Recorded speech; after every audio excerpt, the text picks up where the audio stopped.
এতক্ষণে তোমরা অনেকেই তো দেখে নিয়েছো যে আমি হেয়ার কালার করেছি। বাই দ্য ওয়ে আমার হেয়ার কালারটা কেমন লাগছে অবশ্যই আমাকে একটা কমেন্টস করে জানিও। জীবনেই প্রথমবার করলাম আর বহু ভয় ভয় নিয়ে আমি হেয়ার কালার করাচ্ছিলাম। তেও আমাকে এই হেয়ার কালারে ভালো লাগছে কিনা জানি না, বাট একটা অন্যরকম এক্সপিরিয়েন্স। ব্যাস, জীবন তো এরকমই, যদি তুমি এক্সপ্লোর না করো তাহলে তোমার জীবন আমার মনে হয় বোরিং হয়ে উঠবে, যেটা আমি একদমই পছন্দ করি না।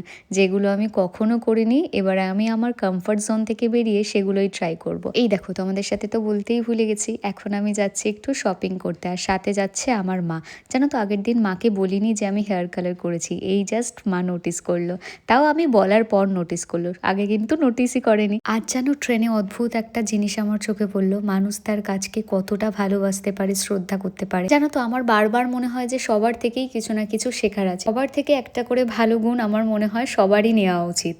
বিকেলবেলা বাড়ি ফিরে সন্ধেবেলা আমি আর শুভ একটু গেছিলাম আমাদের অশোকনগরে শিববাড়ির মেলাতে। এখানে তো শিবরাত্রিতে একটা মেলা হয়, আগের বছরও আমি গেছিলাম। প্রতি বছর এই মেলাটাই আমি আসি, আর আমার তো মেলা ঘুরতে ভীষণ ভালো লাগে। এই যে ঘুরে ঘুরে কিছু টুকটাক বাড়ির জন্য শপিং, এগুলো আমার অলওয়েজ ভীষণ প্রিয়। আমি যেন ছোটোবেলা থেকেই এই ঘরের টুকটাক জিনিসপত্র কিনতে ভীষণ পছন্দ করি। কাপ আর এই যে অয়েলের যে এই বটলগুলো, এগুলো আমাদের বাড়িতে ভীষণ দরকার ছিল, তাই এই দুটো সুযোগ পেয়েই আমি নিয়ে নিলাম। মেলাতে যাওয়ার পরে মাকে অনেকবার করে রিকোয়েস্ট করলাম, কিন্তু মা মেলাতে আসার জন্য একদমই রাজি হলো না, তাই আমি আর শুভই লাস্ট মোমেন্টে বেরিয়ে গেলাম।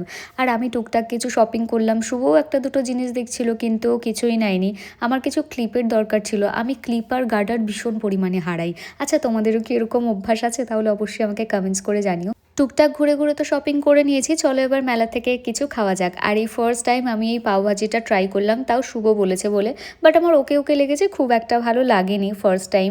ওর থেকে আমার শুধুমাত্র বাটার দিয়ে পাউরুটি শাকাটা খেতে বেশি টেস্টি লেগেছে। পয়সা দিয়ে যেহেতু খাচ্ছি, না না এটা না পয়সা না দিয়েই খেয়েছি, আমরা ভুলেই গেছিলাম যে আমরা টাকা না দিয়ে বাড়ি চলে এসেছিলাম। বাড়ি ফেরার সময় মাঝ রাস্তায় মনে পড়লো যে আমরা জাস্ট টাকাটা দিতে ভুলে গেছি, তাই আবার ব্যাক করে আসছিলাম।